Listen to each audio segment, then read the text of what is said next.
The first song we'd like to share this morning is Mother of Wisdom, written by Swami Ananda.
Today is taken from the Rays of the One Light, weekly commentaries on the Bible and the Bhagavad Gita by Swami Ananda. Week 8. Can man see God? Truth is one and eternal. Realize oneness with it in your deathless self within. The following commentary is based on the teachings of Paramahansa Yogananda. There is a saying in chapter 1 of the Gospel of St. John that would seem to respond with a definite no to the question, can man see God? The saying is, no man hath seen God at any time. The only begotten Son, which is in the bosom of the Father, he hath declared him. Many great saints, however, claim to have seen God.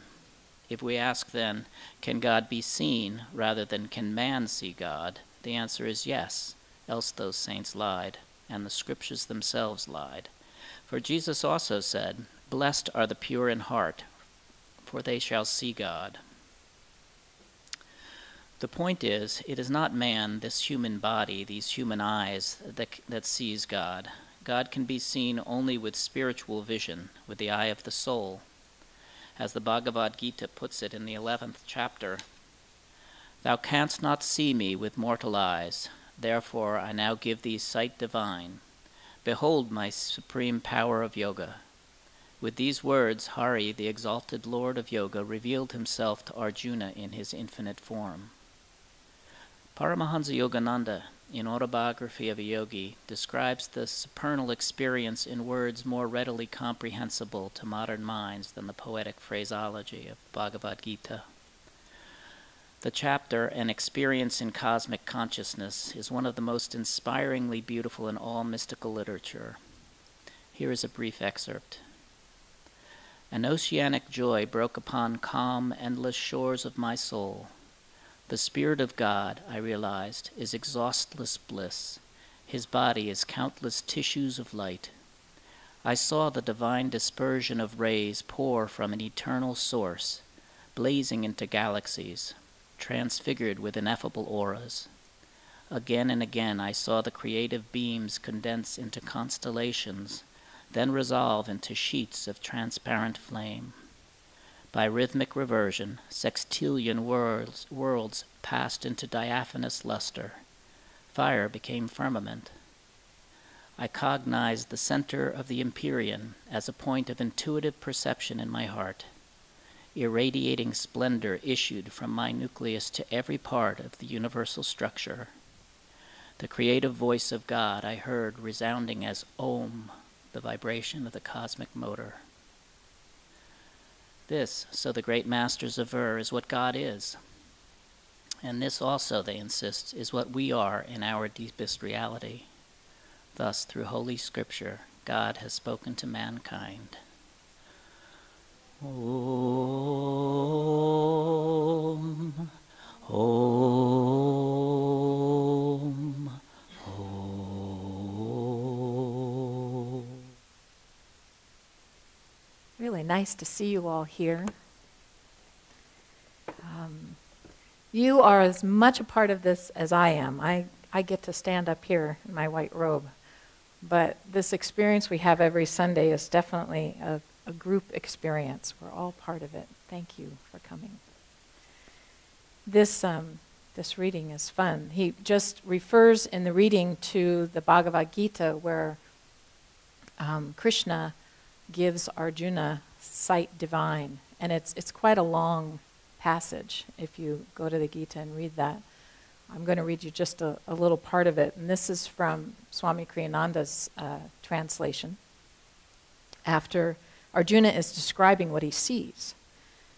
He says, "Thee I behold, thy feet walking everywhere, thy countless limbs busy throughout space, thy mouths consuming, thy eyes flashing, thy hair streaming out with energy across the sky. O thou joyous, overpowering, all obliterating light. I stand before thee trembling, awe-filled.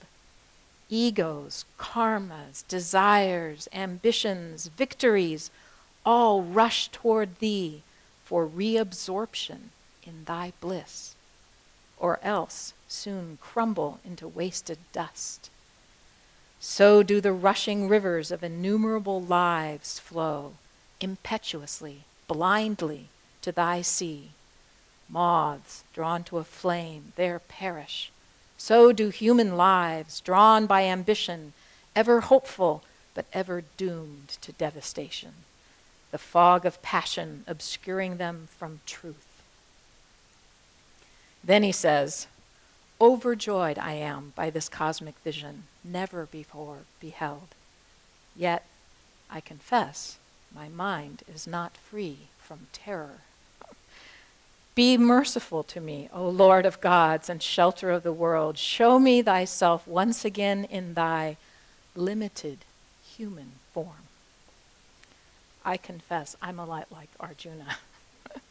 The thought of seeing God in all that reality, so far beyond my comprehension, is terrifying. It's not something I pray for. I do not ask for this. It's I like to start where I am. I like seeing God in the face of my guru.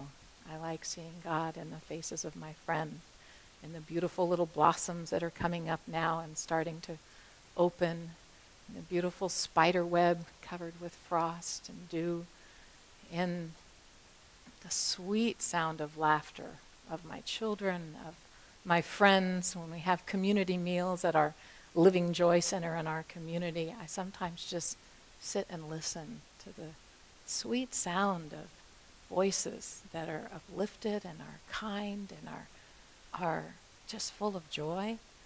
Those are the ways I can see God and experience God in a way that I can that I can understand.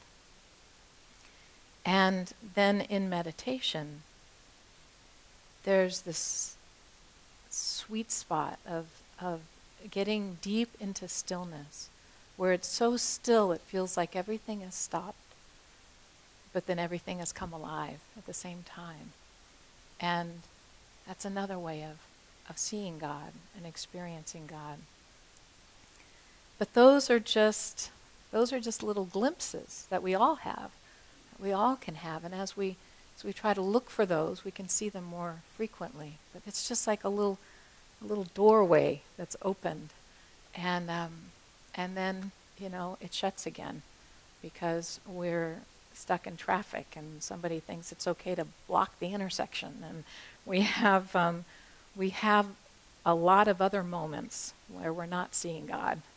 And I can't, at this point where I am now, I don't see God and have that experience every moment, all the time, in every circumstance, in everybody I meet, in everything I'm doing, no matter what the weather, no matter what is happening. These guys can do that. They're experiencing God all the time. I'm not there yet. That I pray for, that I ask for, that I'm striving for, to try to narrow the gap between those times when I'm not seeing what I know is there and those times when I am. And I'd like to be able to do that more. And what is it that causes us not to see God? It's the heart. He said in Yogananda's description of that experience of cosmic consciousness, he sensed the center of the Imperium in his own heart. And it's the likes, the dislikes of the heart that turn that on and off. You can just, as soon as my heart decides it doesn't like something or it's not happy with something, it's like flipping a switch, It's like God is then hidden, just not there anymore. Contentment, our affirmation, is contentment. And it says that's living in the eternal now, in that stillness of God, in that reality of that presence of God. And the things that make us discontent are deciding that we like it or we don't like it. It's not just the don't likes, it's the likes too, because we get all into, well, this makes me happy. I like this. I like the weather today. It's warm, it's lovely. It's not too warm, it's not too cold. I love the sun on my face. I love the breeze. It's not, unless it gets a little too cold, then I get uncomfortable. And or it's too strong, and then it blows my hair. And I like it this way. I don't like it that way. I love the donut. I know God's in the donut, and then I don't, But I don't like the fact that if I eat everything I want, I start gaining weight. I don't feel good. My clothes don't fit. It's just everywhere we go with I like, I don't like. I like that, I don't like that. I like that, and then I know it's going to end. And then we get into discussing it with other people. Well, I like this. Oh, you don't like that? Why wouldn't you like that? Because I like that. You don't like that, but I do. That's my favorite thing. I can't imagine. And it's just constant. And God's just there. God's just there, loving us, shining on us, beaming blessings, doing everything can to help us to see that presence. And we're just too busy with our likes and our dislikes. Contentment is a wonderful word, and it's a wonderful idea to work with and to try to feel that contentment. We also have moments of contentment. We all do, where everything is lovely right now. Not that everything's the way I want it, but that I'm okay where I am right in this moment. And those we have to nurture those and help those grow as well until it's that way all the time. Recently in our Sadhaka group, we have a group that meets on Thursday nights where we usually watch a video, we meditate together, or we watch something inspiring from the Ananda world and we talk about it together. And the last time we had our time together, we watched a video of a Sunday service given by Ananda McSweeney, who's a light bearer minister and a long-time member of Ananda who lives down at Ananda Village. And his talks are always so real and so fun. He talked about going to the center of whatever light you see. This is what Master Yogananda told us to do in meditation. If you're trying to see that light, that spiritual eye, in perfect clarity, it looks pretty much like that. There's this gold ring, blue field, beautiful little 5-pointed white star in the center, and it's very clear and lovely. But a lot of times we don't see that clearly. We might just see, a vague sort of donut-y shape of, white light. And Master said, go to the center of whatever light you see. Just try to move into the center of that experience. And Ananda, in his talk, he was talking about basically seeing God in other people. And that it's a practice to try to go to the center of that light, whatever light you see, in that other person. If you're having trouble relating to that person or feeling God's presence, try to find something, some light in that person, and try to go to the center of it. And we need to move into the center of contentment too. When we have that experience of contentment, we need to move into the center and now let it expand and grow from that center, the center that Yogananda described, being in our own heart. The other thing Yogananda said is center is everywhere. Circumference is nowhere. Our experience can be in that center, wherever we are, whatever we're doing. Because God is in that center. There's no edge. We can't get outside of it. There's always that center available to us. But we have to try to work on being more aware of that. And working on that being here and now. There's another thing, though, that keeps us from being aware of God's presence, besides the likes and dislikes of the heart and not being contented here in this moment. Because often we're afraid of the next moment. We can try to be in this moment, but there's this little thought, well, what comes next?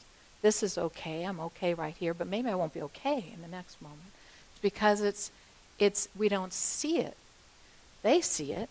They see it all, the lives of men and women, past, present, future, the thoughts of everything, the entire cosmos. But we can't see it. Our vision is real limited. So we get afraid of what it is that's coming. What's next? What's in that darkness? In the Festival of Light that we'll do here shortly, the little bird, there's this little bird. The little bird is flying, and it learns to fly in the storm. The storms come up, the wind and rain lashes at its wings, and it learns to fly and fly high above the clouds. And then it's really happy, and then what happens? Night falls, and the little bird grows afraid because it can't see, and it says, how can I fly in this darkness? And that's when we can't see what's next, and we don't know what's going to happen, and our heart closes down because it's scary. And it's really hard to try to open up to God's presence when we don't know what's coming. And it's that fear of the unknown that's also always there. In the festival, the night says, fear not, for lo, peace awaits you in the unknown.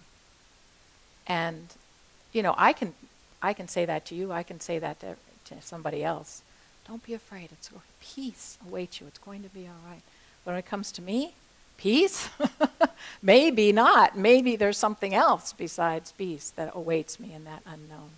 We need to learn to try to relax into that eternal now, because what's coming up is still in the center. We can't get outside of that center. That unknown, that place outside of our vision is still center everywhere. And that center is still going to be accessible to us. There's this cool show on on Netflix right now. I like nature shows. It's called Night on Earth. And what they're doing, they have all these amazing people who are willing to go to everywhere and take their equipment. And now we have equipment. We used to have just infrared. Infrared was the thing you could try to see in the nighttime.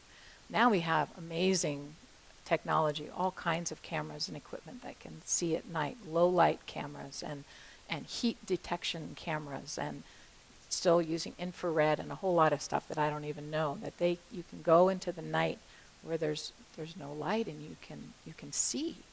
And it shows them going out into these wilderness areas all over the world and turning on these cameras, and it's pitch dark, you don't see anything. Then you turn on the camera and you're looking at the camera screen and you see just like it's daytime. It's amazing. And there's all of these incredible souls who want to do this, who carry this equipment out into the jungles of Africa and into the wilderness in South America and into the desert and into the Arctic and everywhere, and because they want to see what is in the dark. And it's fascinating. And there's cool, there's cool stuff. There's just Divine Mother is infinitely creative.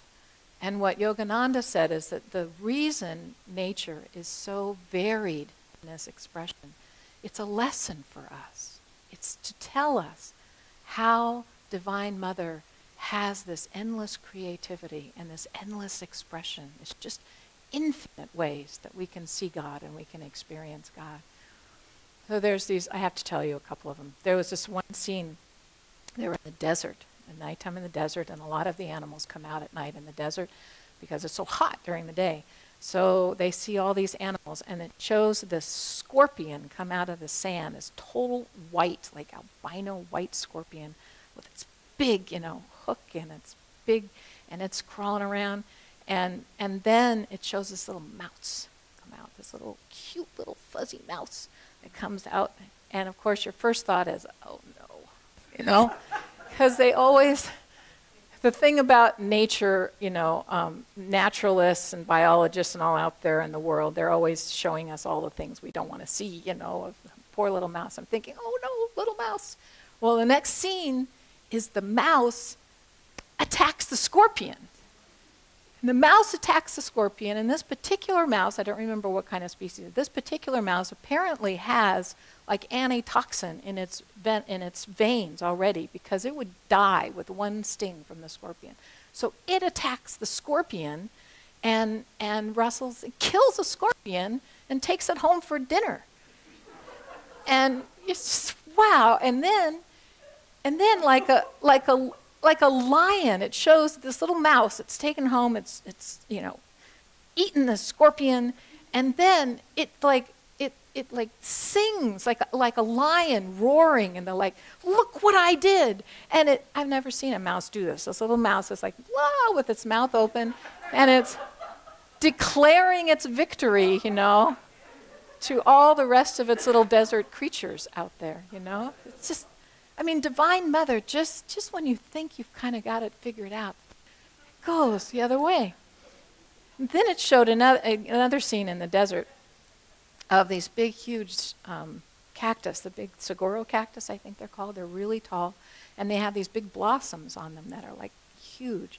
Well, they bloom at night because in the daytime it's too hot. So the blossoms open at night. And as we know, blossoms, in order to multiply, in order the whole system is set up so that blossoms have pollen in them and they need to be cross-pollinated. And in the daytime we have butterflies and we have bees and we have hummingbirds and we have things doing that. That's their job, is to go around and go to all the blossoms and multiply the blossoms. Well, what do you do when you have this big blossom at nighttime, in the middle of the night? It's pitch dark. There are no hummingbirds to be found. There are no bees. There are no, butterflies fluttering around in the middle of the night. So what does Divine Mother do? Divine Mother solves this problem, and a bat comes out. And it's a little bat. I don't know, again, I don't remember the names. It's a little bat that has a long snout, and it has a long tongue, just like a just like a bee or a hummingbird, and it flutters from blossom to blossom, and it shows this hummingbird sticking its nose, this bat that's now like acting like a hummingbird, sticking its nose into the blossom, getting the nectar, fluttering like that, like a hummingbird, and then flies away and goes to the next blossom and the next blossom. And this is all in the pitch dark. This is all happening in the darkness. And as I'm watching this, and I'm of course all the biologists, all the naturalists that are doing there, it's all very exciting for them because you get to see this is what's happening in the nighttime that we normally wouldn't be able to see. So we like the idea of being able to see what's going on. But what's going on? It's the same drama that's going on in the daytime. It's the same stuff. It's life and death and finding your mate and finding your food and taking care of the babies and doing all of that happening in the daytime. And the same thing is happening at nighttime. And Mother Nature has just created this way for all of these myriad creatures to do that because this world is dual. We have the light, we have the dark. We have the daytime, we have the nighttime. We have the hot, we have the cold. It's a dual world. And so Divine Mother set it all up so it all works all the time, 24 hours a day, 7 days a week. It's all this drama is going on. And so part of me thought, well, then why do we get all worried about what's in the darkness or what it is that we can't see? It's the same stuff. It's the same lessons. It's going to be the same thing. God is there, and we've got to figure out how to find God in that moment. We've got to live in that moment with our eyes open, using all the tools we have to try to increase our awareness and see God in that moment. The masters, they have night vision. They can see, it's all light to them. It's all light. And that, what was the phrase there in one that Arjuna, he talks about all obliterating light. Just interesting idea. It's all light to them because it's all God. It's all part of this reality of God, of spirit, of eternal love and bliss. And it's just that our eyes are these dual eyes are so limited in our vision that we have to try to cultivate that awareness in our heart, in that intuitive awareness. And we can do it with practice.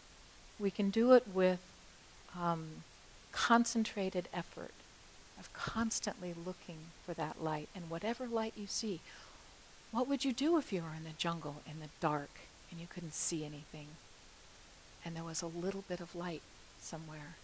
You would head for the light. Go to the light. You would look at that light. So when we want to see God, we have to look for that light wherever it is, wherever we can see it, wherever we can get it, within the faces of the people that we love, within the sound of the wind and the trees. This morning it was so beautiful. That's the sound of Om going through the trees. Everywhere we can find an opening or see that light, then we need to go towards the center of it. Try to go towards the center of it. In our heart, in our mind, in our consciousness, try to go to that center. Master also, Yogananda, described delusion as like a sheet of ice that is seemingly impenetrable, that it's hard, it seems so unyielding. And another scene in this nature show were these polar bears that are out on the ice. And they can walk, they weigh, I don't know how much they weigh. They weigh a lot. They're big. And they're heavy. And they can walk and run and roll. They walk along the ice. But they can get through the ice. How do they get through? They stand in one spot. And they rear up on their hind legs. And they take all of that power that they have and all of that weight, all of their will and all of their focus and determination, and they pound in one spot on the ice to break through. Because there's a seal under there that they want. And so they take all of their available energy and they break through that ice in one spot. And that's what Yogananda described, how we have to break through delusion. It's like on a sheet of ice. We have to drill down in one spot. Then it's easy. Then you can get through. Don't worry about the fact that it's miles and miles of this ice. Just pick a spot and go to the center. Drill to the center of any light you see, any spot that seems like the right spot. Just drill down, drill into, go to the center of that.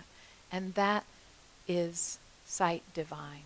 That's where we get that ability to see God behind all of these veils that seem so real and so hard to penetrate. But if we go to the center, we can do it. And then we find that we can see God in every conversation, in every circumstance, in every face that we see, in every sound that we hear, even in the sadness, even in the pain, even in the times when it feels really dark and we're not sure what's going on. If we go to the center, then God is there. I'm going to read you from Whispers from Eternity. This is number 113. O Father, thou art just behind my vision, with which I see thy beauty without. Thou art just behind my listening power, with which I hear thy voice in all creation. Thou art just behind my touch, with which I feel thy world. In the sweetness of flowers and in the zest of sustaining food lies hidden the essence of thy being, thy eternal sweetness. Thou art just behind the voice of my prayer. Thou art just behind the mind with which I pray. Thou art just behind my glistening feelings. Thou art just behind my thoughts. Thou art just behind my cravings for thee. Thou art just behind my meditations. Thou art just behind the veil of nature's splendors. Thou art just behind the screen of my love. Behind all these mystic screens, reveal thyself as thou art. Om. Evelyn and I will perform Krishna's Flute by Swami Kriyananda.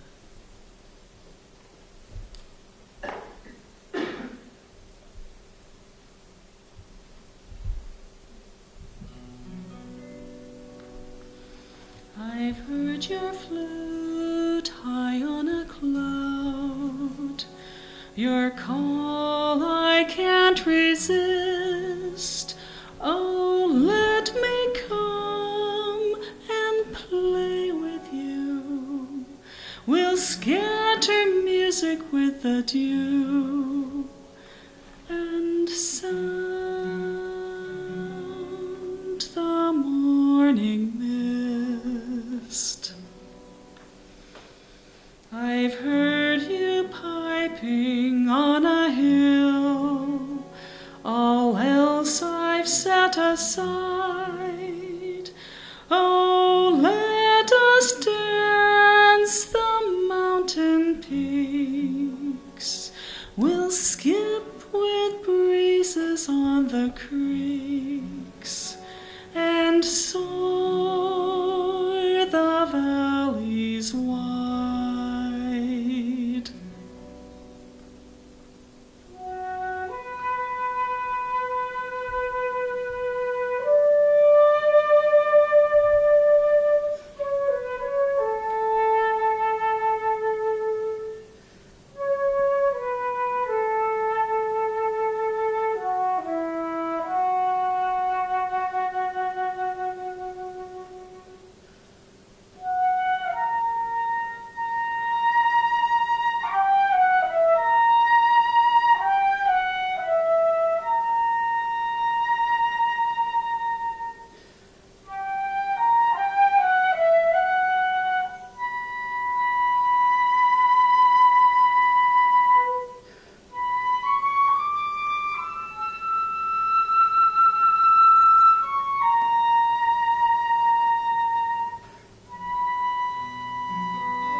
Your flute has called me to the fields.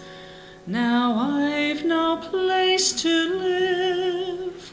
Don't send me back, rejected friend. Whatever I call mine must end. All that I am, I give.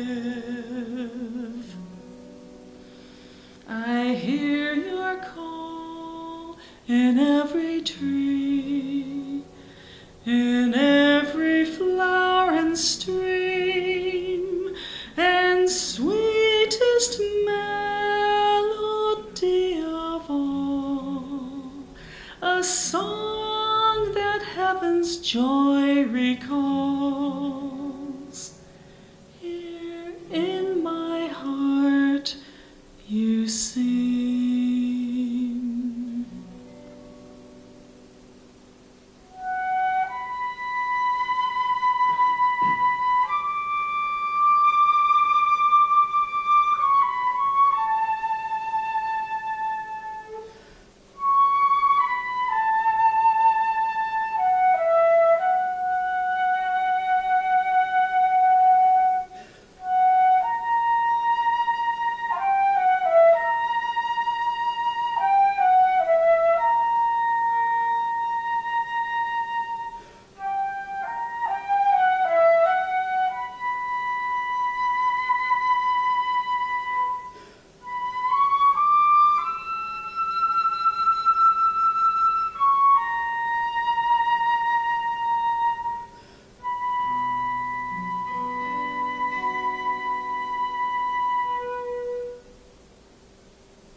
Good morning. We invite you to join us after Sunday service for refreshments. And also, Vajra Madden will be taking the portrait photos for our Sangha photo board. If you haven't had your picture taken yet, please by all means connect with him. We would like to be able to feature you there along with everyone else. Coming up this week, we have our drop-in meditations and our yoga classes as usual on yoga on Wednesday, Thursday, and on Saturday. And on Friday, we will have our 3-hour meditation here from 6 to 9 p.m. All are welcome. You can come for all or part of it, and it's always just a wonderful and deep experience to meditate with others. Next Sunday, we will have guests from Seattle, expatriates from Portland. Dambara and Manisha will be giving Sunday service, and for 2 Sundays after that, we also have visiting ministers. The following Sunday, actually the following weekend, will be with Nayaswami's Parvati and Maria from the village, and they will be on Friday evening, that's March the 6th, giving a free, open talk on the paths of yoga, Kriya Yoga specifically. And then for Kriya Bonds on Saturday, we will have our Kriya retreat here in the morning and the Kriya initiation in the evening. And then on the following weekend, from the village also, we'll have a number of people, including Nayaswami's Pranaba and Jyoti. They will be talking about the annual appeal, and they will also be giving the Sunday service. So all of us just need to take a break and sit back and enjoy it with all of you. Thank you very much.